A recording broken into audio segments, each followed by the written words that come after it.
Am I the asshole for telling my father and his girlfriend that the gift she got me was creepy and invasive? I never expected Christmas to turn into a source of tension with my family, but here I am, questioning whether I might have overreacted or been too harsh. I'd like to think I'm reasonable, but the events of the past week have left me feeling unsettled. A bit of background. I'm 28, married, and expecting my first child, a baby boy, due in February. This is the first grandchild on both sides of the family, so naturally, everyone is thrilled.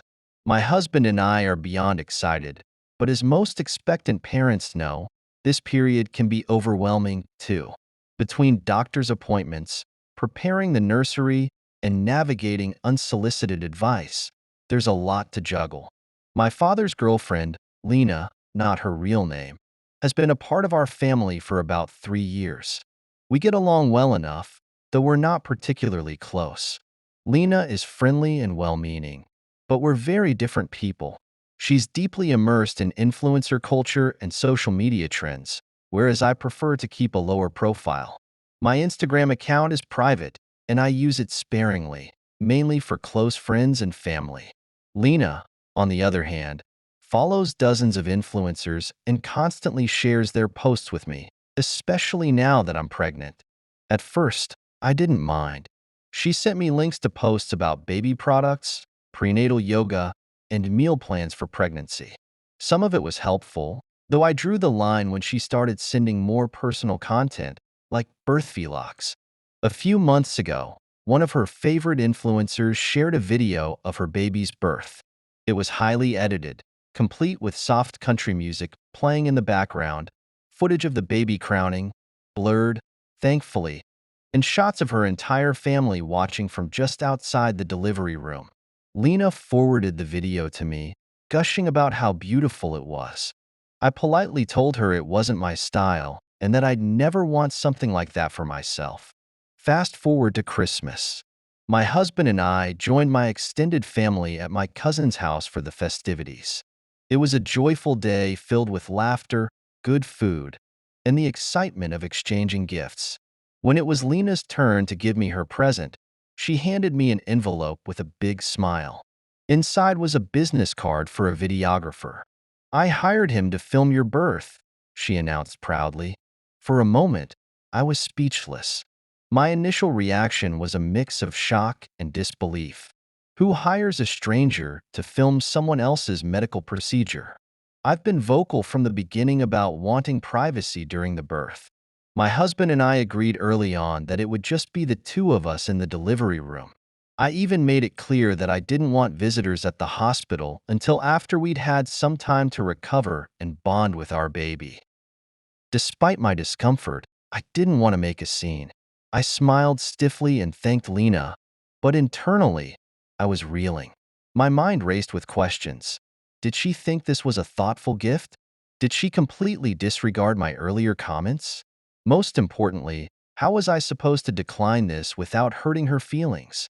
The following day, my husband and I met up with my father and Lena for lunch. I decided to address the situation directly but gently. After some casual conversation, I brought up the gift. "Lena," I said, "I really appreciate the thought you put into your Christmas present, but I wanted to talk to you about it. I don't feel comfortable having a videographer in the delivery room. It's a very personal and vulnerable moment for me, and I'd prefer to keep it private." Her face fell, and for a moment, she didn't say anything.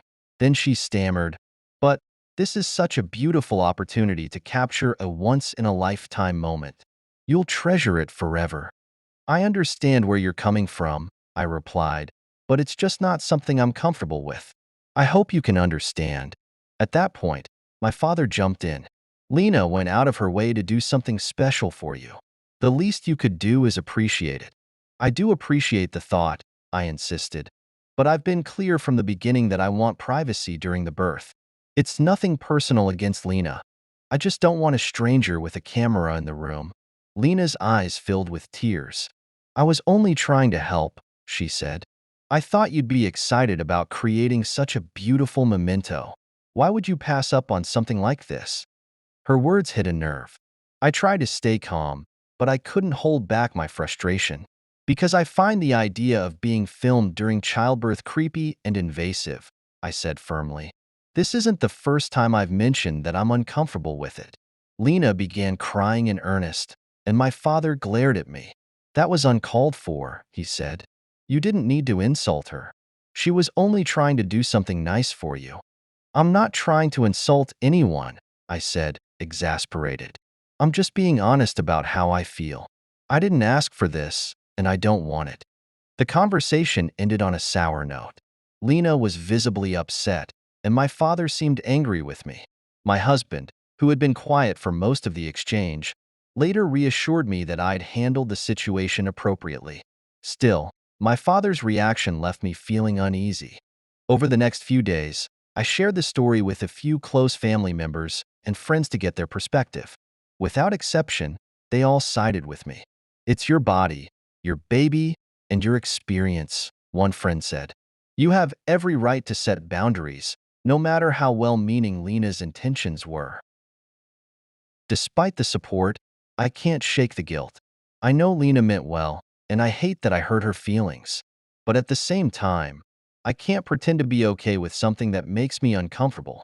Giving birth is an intensely personal experience, and I want to focus on bringing my baby into the world, not on whether I'm camera ready. So, am I the asshole for refusing Lena's gift and calling it creepy and invasive? Or am I justified in standing my ground? All I know is that I never imagined something as joyous as welcoming a new life would lead to so much conflict. Story 2.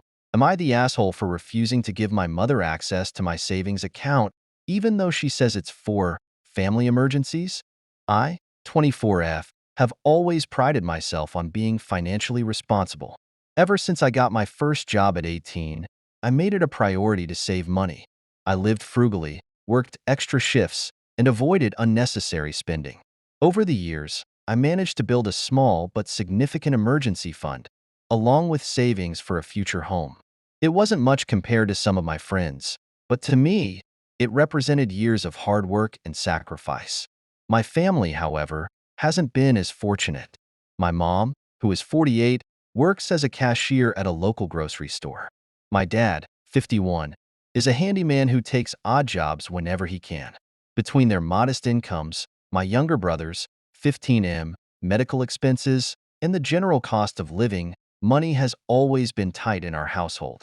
Despite this, my parents have done their best to provide for my siblings and me.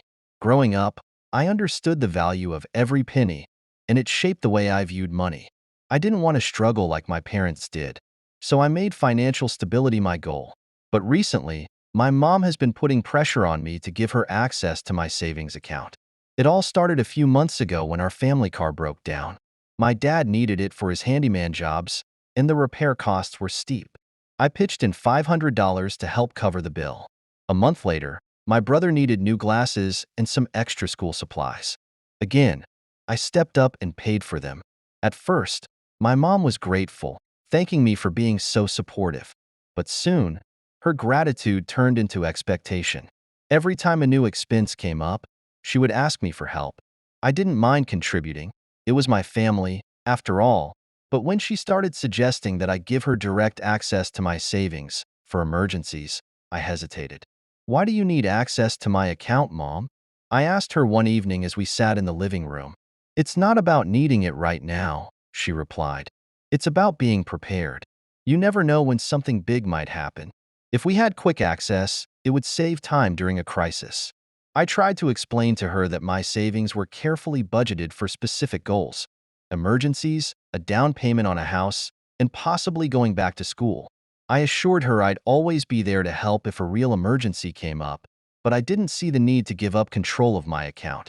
Don't you trust me? She asked, her voice tinged with hurt. It's not about trust, Mom, I said, trying to stay calm. It's about boundaries. I've worked hard for this money, and I need to make sure it's used wisely. The conversation spiraled from there. My mom accused me of being selfish and ungrateful, saying I wouldn't have been able to save so much if she and Dad hadn't provided for me growing up. While I acknowledged their sacrifices, I pointed out that I'd been contributing to the household expenses ever since I started working. "You're not a kid anymore," she snapped. "It's your turn to take care of the family." Her words stung, but I stood my ground. I told her I'd continue to help when I could, but wasn't comfortable giving her unrestricted access to my account. The next day, my older sister, 26F, who still lives at home, cornered me in the kitchen. "You're really overreacting," she said, rolling her eyes. "It's not like Mom's going to steal your money. She just wants to make sure it's there if we need it." I sighed, feeling a pang of frustration. "That's not the point, Clara. I've been helping out plenty. Why do I have to hand over control of my savings too?" "Because family comes first," she said simply. "What's the point of saving all that money if you're not going to use it to help your own family?" Her words stayed with me long after our conversation ended. Was I being selfish?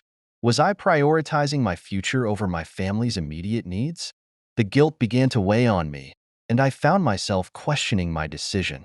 That evening, I called my best friend, Lily, to vent. "Am I the asshole for not giving my mom access to my savings?" I asked, pacing my apartment. "Absolutely not," Lily said firmly.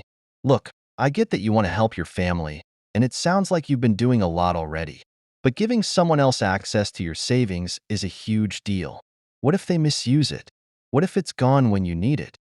I nodded, even though she couldn't see me. "That's what I'm afraid of. But at the same time, I don't want to seem like I don't care about my family." "Caring about your family doesn't mean giving up your financial security," she said. "You've worked hard for that money. It's okay to set boundaries." Her words were reassuring, but the guilt lingered. Every time I visited my parents' house, I could feel the tension. My mom barely spoke to me, and when she did, her tone was curt. My sister, meanwhile, made passive-aggressive comments about how some people only look out for themselves. Even my dad, who usually stayed out of family drama, seemed disappointed in me. "You know, your mom just wants what's best for all of us," he said one evening as we worked on fixing a leaky faucet together. "I know, Dad," I replied, "but I have to think about my future too." He nodded but didn't say anything else. Weeks turned into months, and the situation didn't improve. My mom continued to bring up the issue whenever she got the chance, and my sister took her side every time. Meanwhile, I started to notice small things that made me even more hesitant to give my mom access to my account. For example, she'd recently taken out a payday loan to cover some household expenses. The interest rate was astronomical, and when I offered to help her budget so she wouldn't need loans like that, she brushed me off. "I know how to manage money," she said defensively. "We just don't have enough of it." It was moments like these that reinforced my decision to keep control of my savings. I didn't doubt my mom's intentions, but I worried about her ability to manage the money responsibly. One day, the issue came to a head during a family dinner. My mom brought up the topic of my savings account again, and when I tried to deflect, my sister jumped in. "Why are you being so stubborn about this?" Clara said, glaring at me. "It's not like you're married or have kids.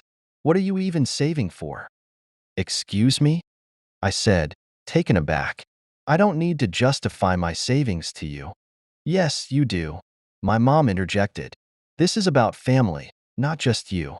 We're struggling, and you're sitting on a pile of money that could help us." "That pile of money is for emergencies," I said, my voice rising. "And I've been helping with plenty of those.